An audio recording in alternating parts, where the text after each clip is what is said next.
Why does it feel like Rockstar is playing a game of their own and everybody else just gave up? Today we're talking about why GTA has zero real competition in the realistic open world sandbox genre. And no, it's not just because the game is good. It's deeper than that. Welcome to Regular Day Maneuvers. Go ahead and hit that subscribe button if you're into GTA and just want to be ready for the biggest launch in gaming history. Let me know in the comments, do you think any game will ever truly compete with GTA in this genre, or is Rockstar just too far ahead at this point? I happen to believe in the latter. I think the lead is just too big and nobody can ever knock them off the perch. Now, we'll take a look at a few games in this video that was competing with Rockstar, but Rockstar made them tap out. But first, let's talk about the root of the reason there's no competition. Winner take all. The reason I'm making this video is because I grew up in a gaming era where competition and choices actually existed, and honestly, I miss that. This isn't even about GTA specifically. It's just about how things play out in today's gaming landscape, and pretty much in a lot of different tech industries. In every major industry, whether it's social media, streaming, or smartphones, there's usually one company that gets so big, so established, that it becomes almost untouchable. Think Apple, think Google, think Netflix. This even affected Microsoft. You guys remember Windows Mobile? They had to bow out because they couldn't compete with Apple and Google. Everybody who has a cell phone, and there was not enough market share for 3 operating systems to be in the market. So it affects everybody. Now in gaming, that's Rockstar with Grand Theft Auto. Because in tech and entertainment, winner take all is real. Once a product becomes the gold standard, the bar gets so high. It's nearly impossible for others to compete, especially in a genre as ambitious as open world sandbox games. Imagine how expensive those games are to develop. Imagine how difficult those games are to develop. All that in the back of your head, and then you think, we kind of have to compete with Grand Theft Auto. Now let's talk about how winner take all actually happens. I think it comes down to 2 things. The most important being a company being undeniably great.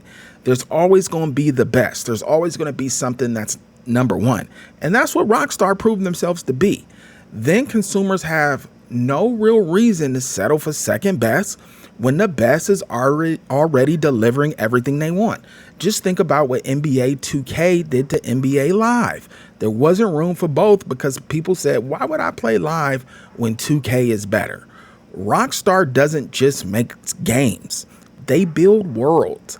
They leave zero room for other companies' mediocrity. They've had decades of iteration. They're getting billions in funding. We're hearing that GTA 6 is costing $2 billion to develop. Now, I know that that's probably factoring in the marketing budget and everything else, but $2 billion? And they've developed a rabid fan base. Look at me. I have a channel about GTA. And the most important thing they have is time. And the reason they have time are from those things I mentioned. Other studios don't get the time Rockstar gets to build a game. Look, do you think other studios wouldn't have these amazing detailed experiences if they got all the leeway that Rockstar has? Yes, Rockstar has some amazing developers, but there's other amazing developers and other teams who just don't have the time that Rockstar has. Now, Rockstar didn't just win. They made everyone else tap out. The quality bar is so insanely high now. How would any studio even step into this genre without getting compared to Rockstar? And that can't feel good because you know you can't live up. Here's the wild part though. It's not just Rockstar winning. It's us, the players, who decide. There's no reason to go elsewhere. Imagine if a game competed head to head with GTA 6 and was like, hey, we're an open world sandbox. Try us out too. We'd laugh and hop right on GTA 6. Now, GTA 6 doesn't really just have hype. It has a monopoly on attention. Think about the attention they receive when they drop trailer 2. What game could do that? And here's the thing. Rockstar knows it. That's why they can take their time. That's why we wait years and still show up on day one. I'm showing up 6 months ahead for my collector's edition whenever they drop it. And that's why no one else even tries anymore. Now, let's take a look at a couple games that I wish tried and had a better vision and got it right, so we'd have something to fill the gaps of Grand Theft Auto. Let's talk Ubisoft. They gave us Watch Dogs. Cool idea. I enjoyed Watch Dogs 1, and actually, people enjoyed Watch Dogs 2 better than Part 1. I only played Part 1. But then they had to get ambitious. They had to swing for the fences because I'm sure shareholders were like, hey, we need to match up to Rockstar. We need to match what GTA is doing. They got ambitious with Watch Dogs Legion, and it created a system where you could play as anybody. You could use any of the NPCs, bring them on your team, and guess what? That mechanic didn't really stick, and who knows if we'll ever get another Watch Dogs. I certainly hope we do. Let's take a look at 2K's Mafia, made by Hangar Studios. Now, this is not competition. This is in-house. They have the same publisher. They're both published by Take-Two Interactive, so this is not competition. But that being said, if Mafia improved from Mafia 1 and improved the open world and made it more lifelike with each iteration, I think it would be close to where Rockstar is or where GTA is. But no, they never did that. They leaned heavy into narrative telling, which made some great games. Those games, the world never felt as alive as GTA's world. And now look at the newest game. It's pretty much linear, and they seem to be shying away from open world. So no, Rockstar didn't push them out, but I do think that they could eventually make an open world that's alive. Maybe not GTA alive, but they do have a good chance, in my opinion. Do you guys remember True Crime, the True Crime series? True Crime Streets of LA and True Crime New York City? Those were some of the last legit contenders, in my opinion. They had great voice acting, real cities. Man, they had real cities with real streets. You didn't have these fictional Liberty City and Vice City and Los Santos. You didn't have that. You had the real streets that you were driving down that were familiar. What an advantage. And somehow they even faded. Now let's talk about the biggest heavy hitter of them all. Let's talk about Saints Row. Because at one point, I think it was GTA's biggest threat. Not a threat like, hey, GTA won't exist, but a threat like, hey, we could be better than GTA one day. When the original Saints Row dropped in 2006, I believe it was, somewhere in there, it filled the gap. I remember it filling the gap between GTA San Andreas and GTA 4. It had a detailed city, which we love. It had gang warfare, which we love. It had strong customization, much better customization. Well, I wouldn't say much better because GTA San Andreas had good customization, but it had strong customization. You could customize your walk, give your character a little pimp stroll, and it had wild side activities. Do you guys remember playing that insurance fraud mission where you had the crazy ragdoll physics and you was doing insurance fraud in the middle of the street? That was fun. People didn't just play it because it was like GTA. They played it because it had its own style. It didn't feel like GTA. It was something different. It had its own attitude. And it even had mechanics that GTA hadn't done yet. And with Saints Row 2, they doubled down on that sweet spot, chaos.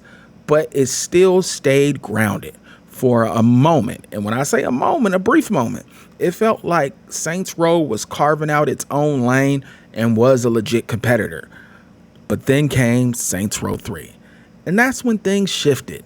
The game leaned hard into absurdity. I don't even believe I'm saying this on my channel, but it had dildos as weapons, luchador villains, tanks falling from the sky. Look, I saw the trailer and said, man, I'm staying away from this. This is not the Saints Row that I want. But it looked fun, actually. I watched Let's Plays. It looked like it had fun factor, and I know people did enjoy the game. But at that point, it was no longer competition to Grand Theft Auto. By Saints Row 4, you were the president of the United States with superpowers fighting aliens in a simulation. They abandoned the crime genre and tried to out crazy GTA.